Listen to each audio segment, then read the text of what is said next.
Chapter 9. Across the Desert.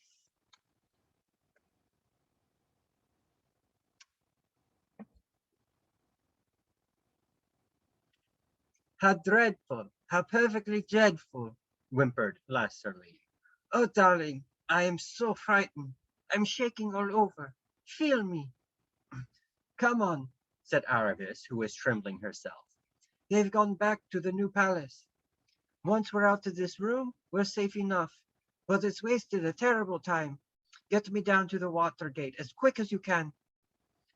Darling, how can you? Squeaked Lasserly. I can't do anything. Not now. My poor nerves. No, we must just lie still a bit and then go back. Why back? Asked Aravis. Oh, you don't understand. You're so unsympathetic, Said Lasserly, beginning to cry. Aravis decided it was no occasion for mercy. Look here, She said, catching Lasserly and giving her a good shake. if you say another word about going back, and if you don't start taking me to that Watergate at once, do you know what I'll do? I'll rush out into that passage and scream. Then we'll both be caught. But we shall both be killed, said Lasserly. Didn't you hear what the Tesseract, may he live forever, said? Yes, and I'd sooner be killed than married to a Hashta. So come on. Oh, you are unkind, said Lasserly. and I in such a state. But in the end, she had to give in to Aramis. She led the way down to the steps they had already descended, and along another corridor, and so finally out into the open air. They were now in the palace garden, which sloped down in terraces to the city wall. The moon shone brightly. One of the drawbacks about adventures is that when you come to the most beautiful places, you are often too anxious and hurried to appreciate them, so that Aravis, though she remembered them years later, had only a vague impression of gray lawns, quietly bubbling fountains, and the long black shadows of cypress trees. When they reached the very bottom, and the wall rose frowning above them, Lasserline was shaking so much that she could not unbolt the gate. Aravis did it. There at last was the river, full of reflected moonlight, and a little landing stage, and a few pleasure boats. Goodbye, Said Aravis. and thank you. I'm sorry if I've been a pig, but think what I'm flying from. Oh, Arvis, darling, Said Lasserly. won't you change your mind now that you've seen what a very great man Ahashta is? Great man? Said Aravis. A hideous, groveling slave who flatters when he's kicked, but treasures it all up and hopes to get his own back by egging on that horrible Tisroc to plot his son's death. Faugh! I'd sooner marry my father's scullion than a creature like that. Oh, Aravis, Aravis, how can you say such dreadful things? And about the Tisroc, may he live forever, too. It must be right if he's going to do it. Goodbye, Said Aravis. and I thought your dresses were lovely, and I think your house is lovely, too. I'm sure you'll have a lovely life, though it wouldn't suit me. Close the door softly behind me. She tore herself away from her friend's affectionate embraces, stepped into a punt, cast off, and a moment later was out in midstream with a huge real moon overhead and a huge reflected moon down, deep down in the river. The air was fresh and cool, and as she drew near the farther bank, she heard the hooting of an owl. Ah, that's better.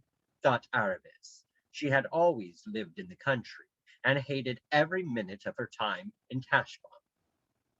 When she stepped ashore, she found herself in darkness, for the rise of the ground and the trees cut off the moonlight. But she managed to find the same road that Shasta had found, and came just as he had done to the end of the grass and the beginning of the sand, and looked, like him, to her left, and saw the big black tombs. And now at last, brave girl though she was, her heart quailed. Supposing the others weren't there? Supposing the ghouls were? But she stuck out her chin and a little bit of her tongue, too, and went straight towards them. But before she had reached them, she saw Bree and Hywin and the groom. You can go back to your mistress now, said Aravis, quite forgetting that he couldn't until the city gates opened next morning. Here is money for your pains. To hear is to obey, said the groom, and at once set off at a remarkable speed in the direction of the city. There was no need to tell him to make haste. He also had been thinking a good deal about fools. For the next few seconds, Aravis was busy kissing the noses and patting the necks of Hywin and Bree, just as if they were quite ordinary horses. And here comes Shasta. Thanks be to the lion, said Bree. Aravis looked round, and there, right enough, was Shasta, who had come out of hiding the moment he saw the groom going away.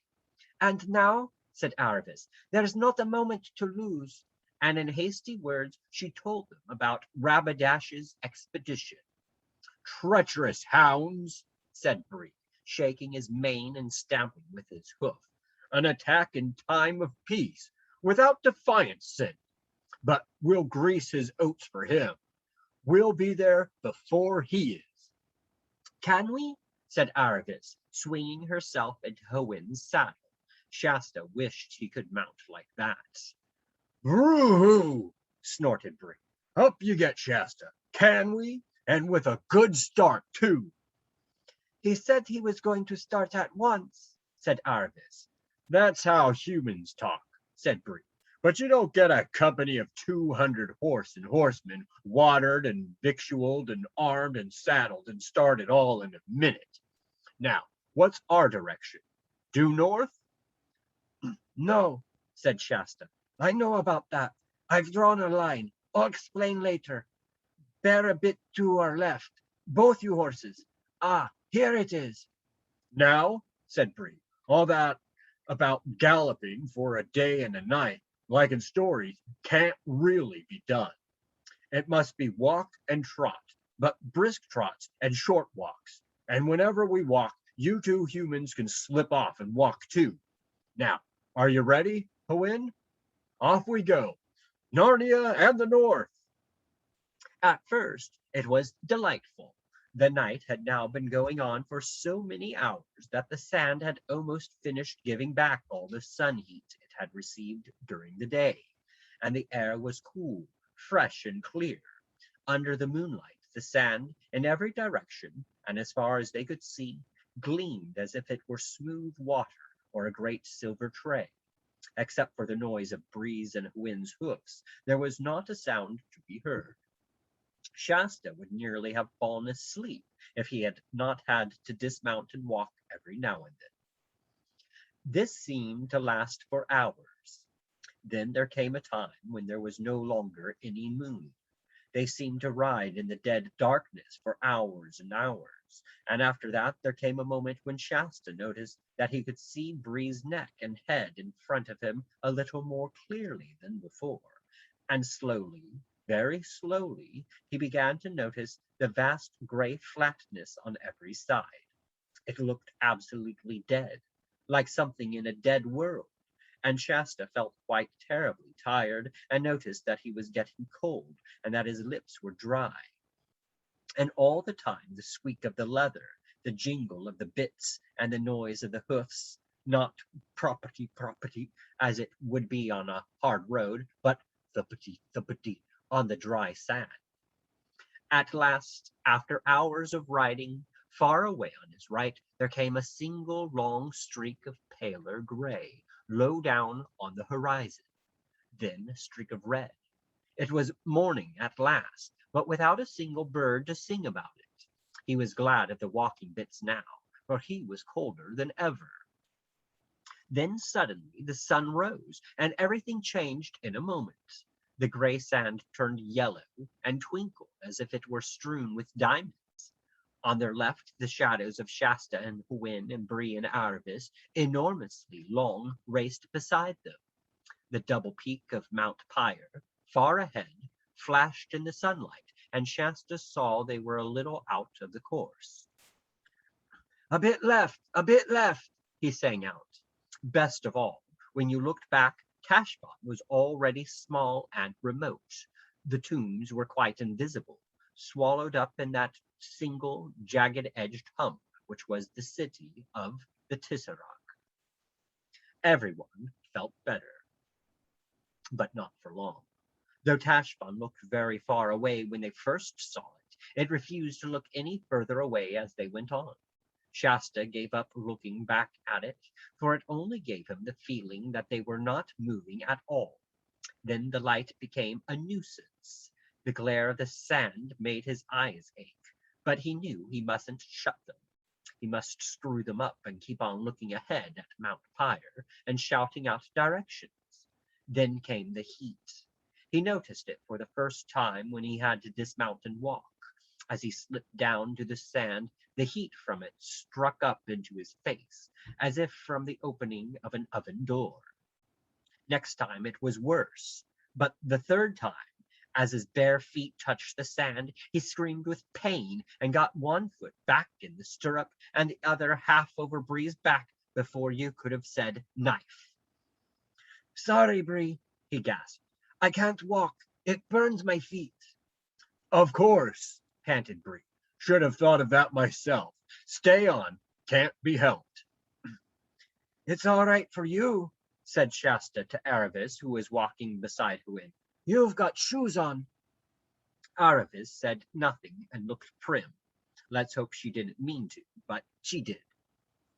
On again, trot and walk and trot, jingle, jingle, jingle, squeak, squeak, squeak, smell of hot horse, smell of hot itself, blinding glare, headache, and nothing at all different for mile after mile. Tashbaan would never look any further away. The mountains would never look any nearer. You felt this had been going on for always. Jingle, jingle, jingle, squeak, squeak, squeak, smell of hot horse, smell of hot self. Of course, one tried all sorts of games with oneself to try to make the time pass, and of course they were all no good. And one tried very hard not to think of drinks, iced sherbet in a palace in Tashbaan, clear spring water tinkling with a dark, earthy sound, cold, smooth milk, just creamy enough and not too creamy. And the harder you tried not to think, the more you thought. At last there was something different, a mass of rock sticking up out of the sand about 50 yards long and 30 feet high. It did not cast much shadow, for the sun was now very high, but it cast a little. Into that shade they crowded. There they ate some food and drank a little water. It is not easy giving a horse a drink out of a skin bottle, but Bree and Hwin were clever with their lips. No one had anything like enough. No one spoke. The horses were flecked with foam and their breathing was noisy. The children were pale. After a very short rest, they went on again. Same noises, same smells, same glare, till at last their shadows began to fall on the right, and then got longer and longer till they seemed to stretch out to the eastern end of the world.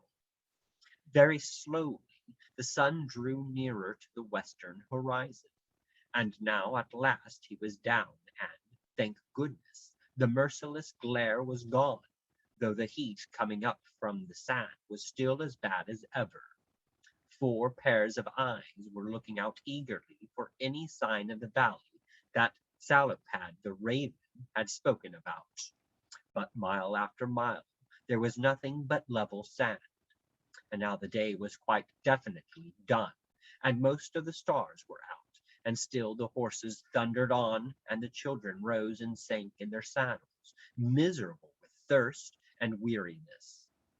Not till the moon had risen did Shasta, in the strange barking voice of someone whose mouth is perfectly dry, shout out, There it is. There was no mistaking it now. Ahead and a little to the right, there was at last a slope, a slope downward, and hummocks of rocks on each side. The horses were far too tired to speak, but they swung round towards it, and in a minute or two they were entering the gully. At first it was worse in there than it had been out in the open desert, for there was a breathless stuffiness between the rocky walls and less moonlight. The slope continued steeply downwards, and the rocks on either hand rose to the height of cliffs.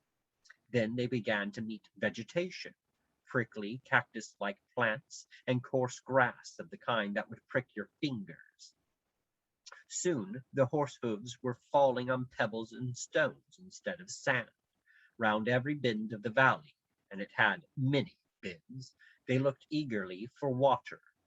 The horses were nearly at the end of their strength now, and Hywin, stumbling and panting, was lagging behind Bree.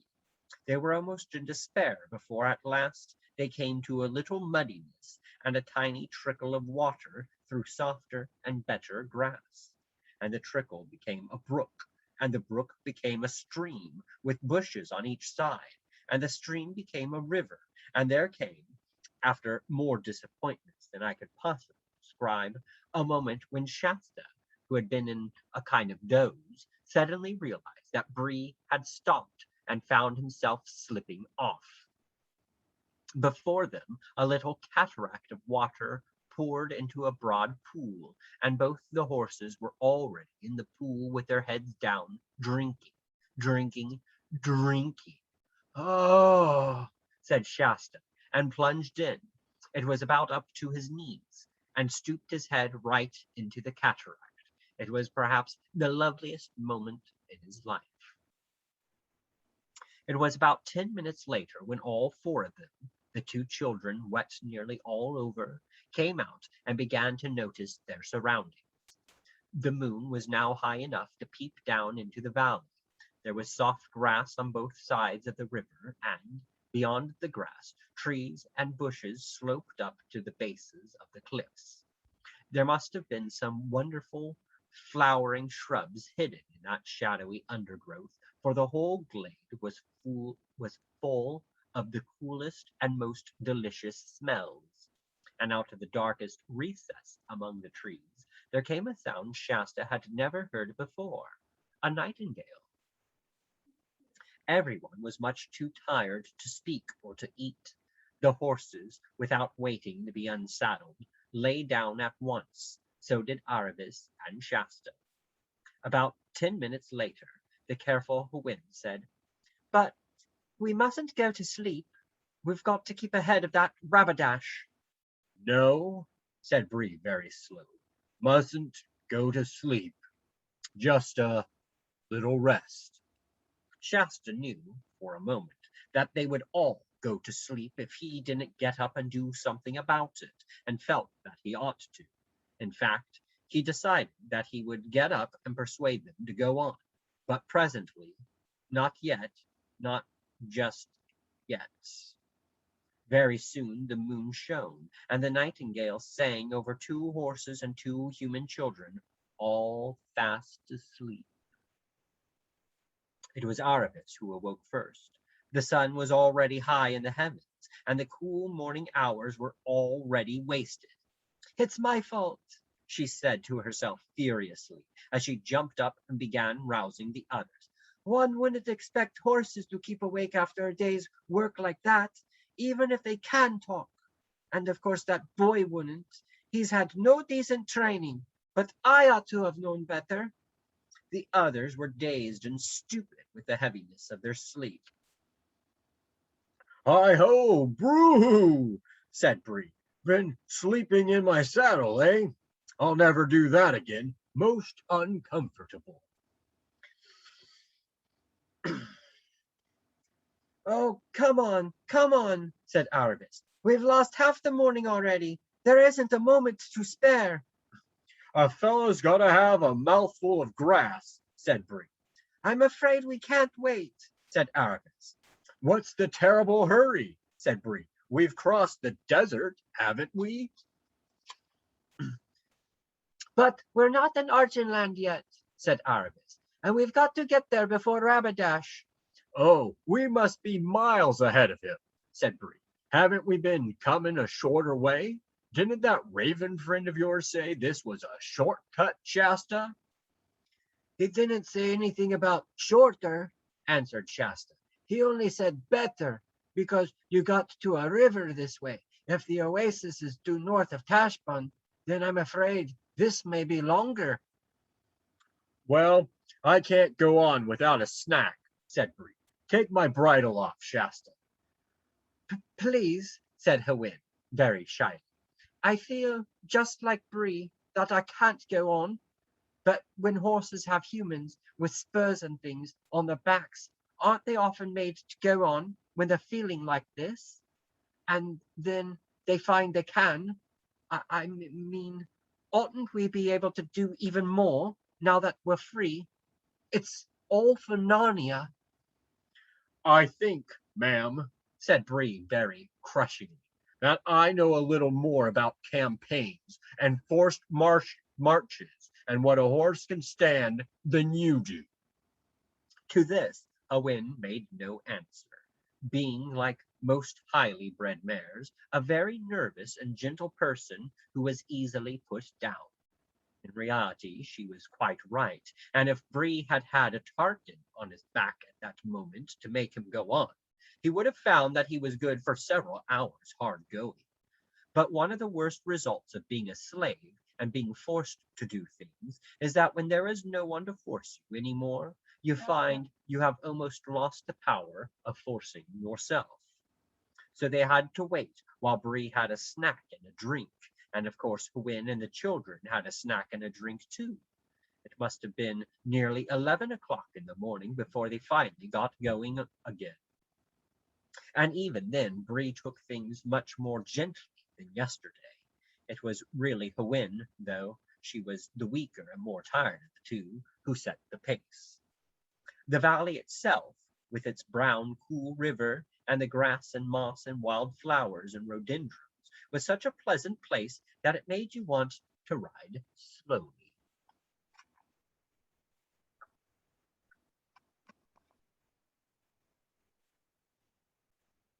Chapter 10: The Hermit of the Southern March.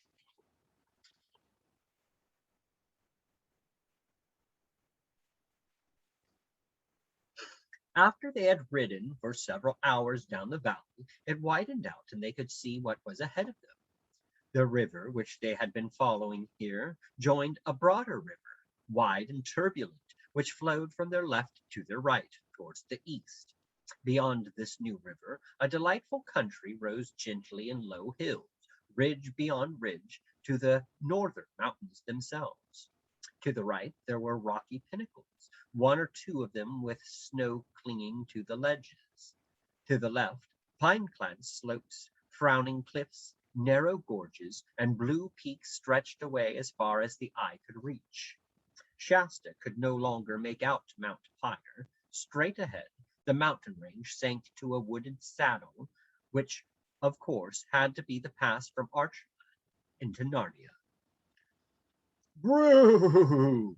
The north, the green north, Neighed Bree, and certainly the lower hills looked greener and fresher than anything that Aravis and Shasta, with their southern bred eyes, had ever imagined.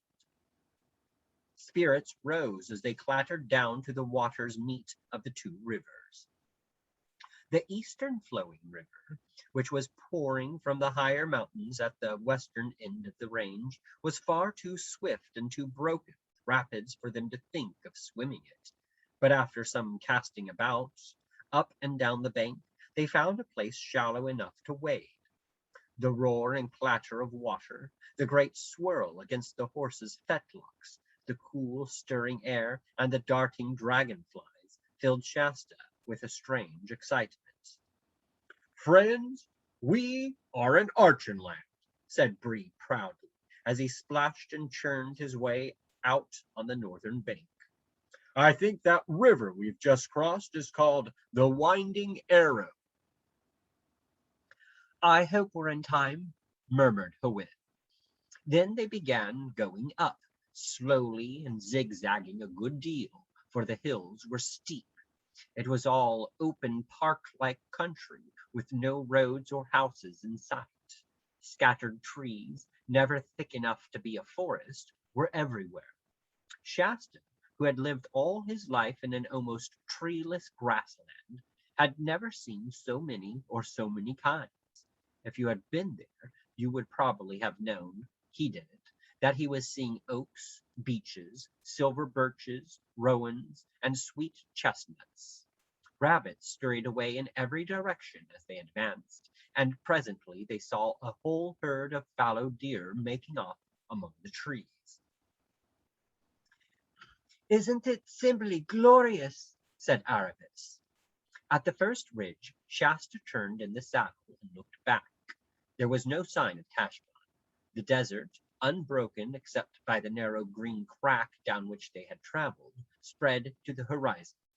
Hello, He said suddenly. what's that? What's what? Said Bree, turning round. Hywin and Aravis did the same. That, Said Shasta, pointing. it looks like smoke. Is it a fire? Sandstorm, I should say. Said Bree. Not much wind to raise it. Said Aravis. Oh, Exclaimed Hywin. look, there are things flashing in it. Look, they're helmets and armor, and it's moving this way. By Tash, Said Aravis. it's the army. It's Rabadash. Of course it is, said Hywin. Just what I was afraid of. Quick, we must get to Anvard before it. And without another word, she whisked round and began galloping north. Bree tossed his head and did the same. Come on, Bree, come on, Yelled Aravis over her shoulder. The race was very grueling for the horses. As they topped each ridge, they found another valley and another ridge beyond it. And though they knew they were going in more or less the right direction, no one knew how far it was to Anvard. From the top of the second ridge, Shasta looked back again. Instead of a dust cloud well out in the desert, he now saw a black moving mass, rather like ants, on the far bank of the winding arrow. They were doubtless looking for a ford. they're on the river. He yelled wildly. Quick, quick, Shouted Aravis. we might as well not have come at all if we don't reach Anvard in time. Gallop, Bree, gallop. Remember, you're a war horse. It was all Shasta could do to prevent himself from shouting out similar instructions, but he thought, The poor chap's doing all he can already. and held his tongue. And certainly both horses were doing, if not all they could, all they thought they could, which is not quite the same thing. Bree had caught up with Hywin, and they thundered side by side over the turf. It didn't look as if Hywin could possibly keep it up much longer. At that moment, everyone's feelings were completely altered by a sound from behind. It was not the sound they had been expecting to hear. The noise of hooves and jingling armor, mixed perhaps with Calormene battle cries. Yet Shasta knew it at once. It was the same snarling roar he had heard that moonlit night when they first met Aravis and Hywin. Bree knew it too. His eyes gleamed red, and his ears lay flat back on his skull. And Bree now discovered that he had not really been going as fast, not quite as fast, as he could. Shasta felt the change at once. Now they were really going all out. In a few seconds, they were well ahead of Hywin. It's not fair, Thought Shasta. I did think we'd be safe from lions here. He looked over his shoulder. Everything was only too clear. A huge tawny creature, its body low to the ground, like a cat streaking across the lawn to a tree when a strained dog has got it into the garden, was behind them, and it was nearer every second and half second. He looked forward again and saw something which he did not take in or even think about. Their way was barred by a smooth green wall about 10 feet high. In the middle of that wall there was a gate, open. In the middle of the gateway stood a tall man dressed down to his bare feet in a robe colored like autumn leaves, leaning on a straight staff. His beard fell almost to his knees. Shasta saw all this in a glance and looked back again. The lion had almost got Hwin now.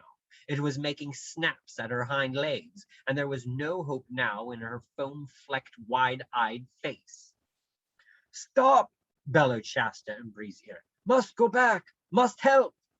Bree always said afterwards that he never heard or never understood this, and as he was in general a very truthful horse, we must accept his word. Shasta slipped his feet out of the stirrups, slid both his legs over the left side, hesitated for one hideous hundredth of a second, and jumped. It hurt horribly and nearly winded him, but before he knew how it hurt him, he was staggered back to help Aravis. He had never done anything like this in his life before, and hardly knew why he was doing it now. One of the most terrible noises in the world, a horse's scream, broke from Hwin's lips. Aravis was stooping low over Hwin's neck and seemed to be trying to draw her sword, and now all three, Aravis, Hwin, and the lion, were almost on top of Shasta. Before they reached him, the lion rose on its hind legs, larger than you would have believed a lion could be, and jabbed at Aravis with its right paw. Shasta could see all the terrible claws extended. Aravis screamed and reeled in the saddle. The lion was tearing her shoulders. Shasta, half mad with horror, managed to lurch towards the brute. He had no weapon, not even a stick or a stone. He shouted out idiotically at the lion as one would a dog. "Go home! Go home!" For a fraction of a second, he was staring right into its wide open, raging mouth. Then, to his utter astonishment, the lion, still on its hind legs, checked itself suddenly, turned head over heels, picked itself up, and rushed away. Shasta did not for a moment suppose it had gone for good. He turned and raced for the gate in the green wall, which now for the first time he remembered seeing. Hwin, stumbling and nearly fainting, was just entering the gate. Aravis still kept her seat, but her back was covered with blood. "Come in, my daughter, come in," the robed and bearded man was saying, and then, "Come in, my son." as Shasta panted up to him, he heard the gate closed behind him, and the bearded stranger was already helping Aravis off her horse.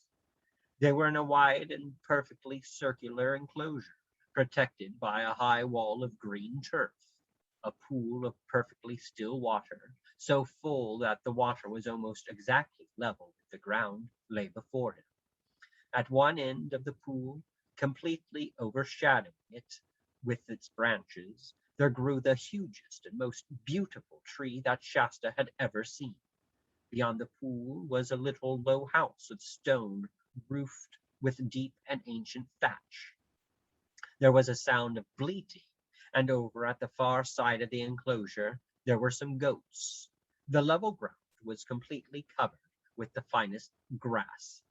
Are, are, are you, Panted Shasta. are you King Loon of Archenland? The old man shook his head. No, He replied in a quiet voice. I am the hermit of Southern March. And now, my son, waste no time on questions, but obey. This damsel is wounded. Your horses are spent. Rapidash is at this moment finding a ford over the winding arrow. If you run now, without a moment's rest, you will still be in time to warn King Loon. Shasta's heart fainted at these words, for he felt he had no strength left, and he writhed inside at what seemed the cruelty and unfairness of the demand. He had not yet learned that if you do one good deed, your reward usually is to be set to do another and harder and better one.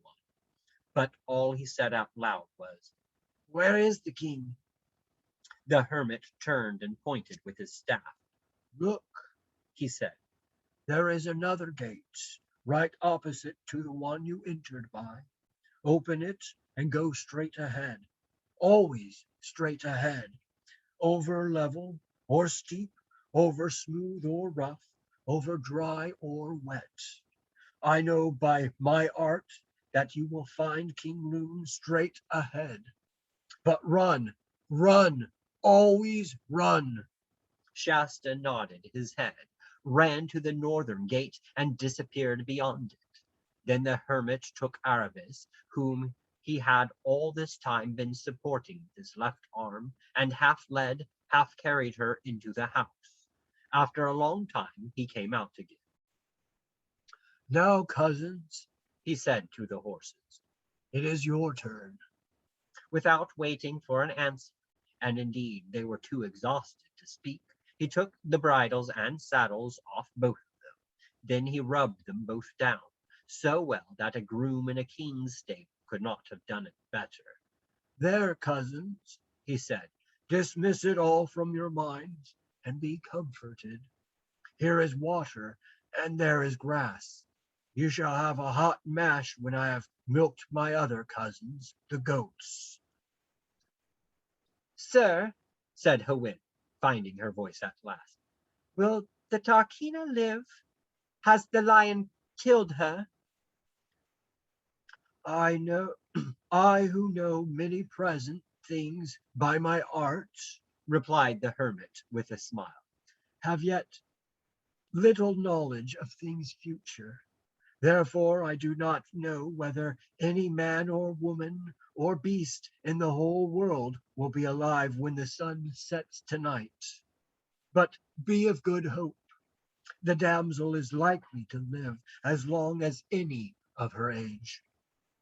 When Aravis came to herself, she found that she was lying on her face on a low bed of extraordinary softness in a cool, bare room with walls of undressed stone. She couldn't understand why she had been laid on her face, but when she tried to turn and felt the hot, burning pains all over her back, she remembered and realized why.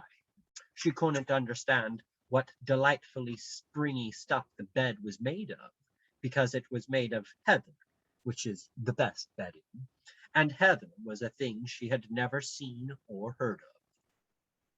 The door opened, and the hermit entered, carrying a large wooden bowl in his hand. After carefully setting this down, he came to the bedside and asked, How do you find yourself, my daughter? My back is very sore, father, said Aramis. but there is nothing wrong with me. He knelt beside her, laid his hand on her forehead, and felt her pulse. There is no fever, He said, you will do well. Indeed, there is no reason why you should not get up tomorrow. But now, drink this. He fetched the wooden bowl and held it to her lips. Aravis couldn't help making a face when she tasted it, for goat's milk is rather a shock when you are not used to it. But she was very thirsty and managed to drink it all and felt better when she had finished. Now, my daughter, you may sleep when you wish, Said the hermit. for your wounds are washed and dressed, and though they smart, they are no more serious than if they had been the cuts of a whip. It must have been a very strange lion, for instead of catching you out of the saddle and getting his teeth into you, he has only drawn his claws across your back. 10 scratches, sore, but not deep or dangerous. I say, Said Aravis. I have had luck. Daughter, Said the hermit.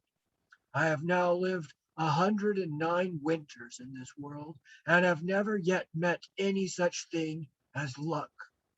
There is something about all this that I do not understand. But if ever we need to know it, you may be sure that we shall. And what about Rabadash and his 200 horse? Asked Aramis.